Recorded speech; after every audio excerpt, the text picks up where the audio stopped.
Hi guys, इस video में हम बात करेंगे बेबीनोल सिरप के बारे में।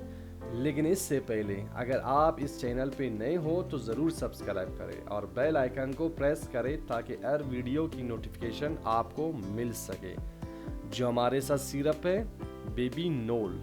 बेबीनोल सिरप कफ सिरप है जो बच्चों के लिए इस्तेमाल होता है। It is use to relieve symptoms of allergy हो जाना, आई फीवर, बुखार होना, स्नीजिंग, छींक आना, थ्रोट इरिटेशन खराश होना and the common cold in children, और खुश्क खांसी जो बच्चों में होता है तो डॉक्टर्स इस सिरप को तजवीज़ करवाते हैं। इसका जो डोज ऑलमोस्ट आपको ये पता है कि जो बच्चे के एज है या वेट है इन पे डिपेंड होने के बाद ही इट मीन्स इसके जो वेट के मुताबिक इसको डोज दिया जाता है।